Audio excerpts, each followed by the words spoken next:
नमस्कार। आज हम कक्षा 12वीं की पुस्तक स्वतंत्र भारत में राजनीति के अध्याय 8 भारतीय राजनीति में नए बदलाव के भाग 2 पर बातचीत करेंगे। आज हम पाठ के जिन बिंदुओं को जान पाएंगे वे हैं अयोध्या विवाद, गोधरा कांड, शाहबानो प्रकरण, सहमति के मुद्दे, एनडीए 3 तथा 4 और अंत में विकास और शासन के मुद्दों पर बातचीत होगी। इस पाठ को 2 भागों में बांटा गया है।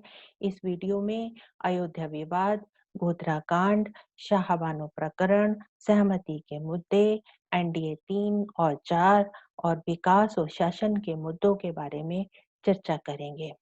दूसरी वीडियो में भारतीय राजनीति, गठबंधन का युग, मंडल मुद्दा, क्रियान्वयन का परिणाम और नई आर्थिक नीति पर बातचीत होगी। छठा बिंदु है अयोध्या विवाद। 16वीं सदी में मीर बाकी द्वारा अयोध्या में बनवाई गई मस्जिद के बारे में यह कहा गया कि यह मस्जिद मंदिर को तोड़कर बनवाई गई है। यह मामला अदालत में गया और 1940 के दशक में इस पर ताला लगा दिया गया। बाद में जब ताला खुला तो इस मुद्दे पर वोट बैंक की राजनीति भी हुई। 6 दिसंबर 1992 को मस्जिद का ढांचा तोड़ दिया गया। इसके कारण देश में सांप्रदायिक हिंसा फैली और 1993 में मुंबई में दंगे भी हुए। अयोध्या विवाद की जांच के लिए लिब्राहन आयोग का गठन किया गया। 7वां बिंदु गोधरा कांड। 26 फरवरी 2002 को गुजरात के गोधरा स्टेशन पर साबरमती एक्सप्रेस में कार सेवकों की बोगी में आग लग गई थी। यह संदेह किया गया कि बोगी में आग मुस्लिम लोगों ने लगाई होगी।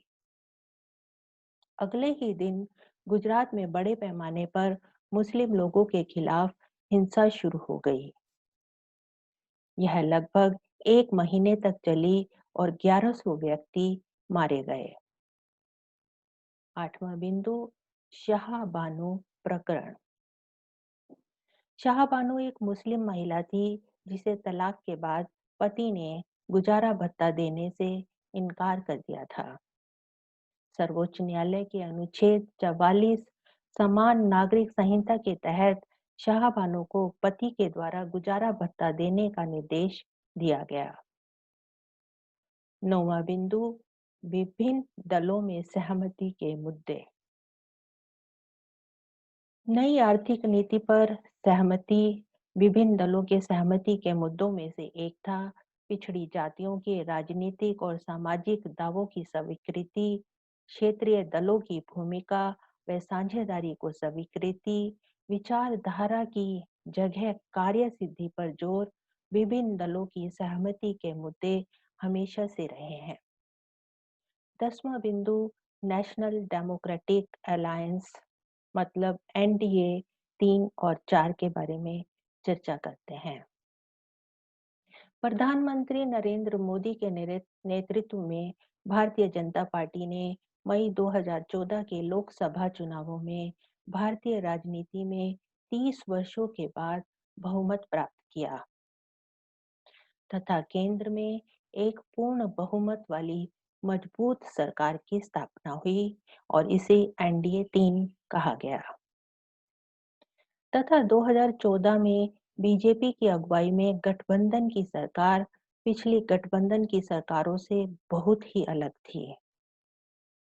पिछली गठबंधन की सरकारें सिर्फ एक ही राष्ट्रीय पार्टी के नेतृत्व में बनी थी, परंतु एनडीए 3 गठबंधन न केवल एक राष्ट्रीय पार्टी के नेतृत्व में बना, अपितु लोकसभा में पूर्ण बहुमत के साथ बीजेपी का प्रभुत्व भी रहा। इसे अधिशेष बहुमत गठबंधन भी कहा गया। इस प्रकार गठबंधन की राजनीति की प्रगति में एक बहुत बड़ा बदलाव देखने को मिला, जिसे एक पार्टी नेतृत्व के गठबंधन से एक पार्टी के प्रभुत्व का गठबंधन भी कहा जाता है। आजादी के बाद 2019 की 7वीं लोकसभा में एक बार फिर बीजेपी नेतृत्व में आई। एनडीए 4 की सरकार केंद्र में 543 सीटें जीतकर आई थी। बीजेपी को लोकसभा में 303 सीटें मिली, जो कि किसी एक पार्टी की बहुत बड़ी जीत थी। इससे पहले इंदिरा गांधी की हत्या के बाद 1985 में कांग्रेस की पार्टी ने निचले सदन में इतना अधिक बहुमत प्राप्त किया था तथा समाजविदों ने सामयिक पार्टी व्यवस्था को बीजेपी की व्यवस्था के साथ तुलना करना शुरू कर दिया है, जिसे एक पार्टी के प्रभुत्व के दौर जैसे कांग्रेस व्यवस्था की भारत की लोकतांत्रिक राजनीति में साथ रखकर देखा जा सकता है। 11वां बिंदु, विकास और शासन के मुद्दे। 2014 के बाद की भारतीय राजनीति में एक बहुत बड़ा बदलाव, जो कि जाति और धर्म आधारित राजनीति से अलग है, विकास और शासन पर आधारित राजनीति है। इस दौरान अपने पूर्व और अभीष्ट लक्ष्य सबका साथ, सबका विकास के साथ एनडीए 3 सरकार ने सामाजिक तथा आर्थिक कल्याण की कई योजनाएं चलाई, जो कि विकास और शासन को आम जनता तक पहुंचाती हैं। इन योजनाओं में है प्रधानमंत्री उज्ज्वला योजना, स्वच्छ भारत अभियान, जन धन योजना, दीनदयाल उपाध्याय ग्राम ज्योति योजना, किसान फसल बीमा योजना, बेटी पढ़ाओ देश बढ़ाओ और आयुष्मान भारत आदि।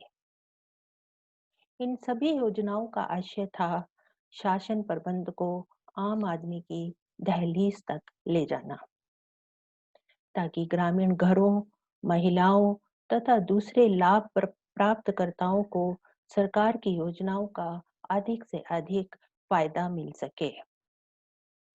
इन योजनाओं की सफलता को 2019 के लोकसभा चुनावों के नतीजों के माध्यम से देखा जा सकता है। 2019 में मतदाताओं ने जाति, समुदाय, लिंग तथा धर्म आदि के मुद्दों को पीछे करके विकास तथा शासन के मुद्दों को वरीयता दी और 2019 में बीजेपी के नेतृत्व वाली एनडीए सरकार की विशेषताएं थी सबका साथ, सबका विकास तथा सबका विश्वास के लिए वर्तमान आवश्यक परिवर्तन करना। अंत में, आज के पाठ के अंत में हम जिन बिंदुओं के बारे में जान पाए वे हैं अयोध्या विवाद, गोधरा कांड, शाहबानो प्रकरण, सहमति के मुद्दे, एनडीए 3 तथा 4, विकास और शासन के मुद्दों के बारे में। इस पाठ की पाठ्य सामग्री निम्नलिखित लिंक पर उपलब्ध है।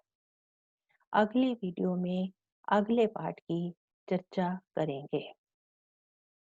Thank you for your kind attention.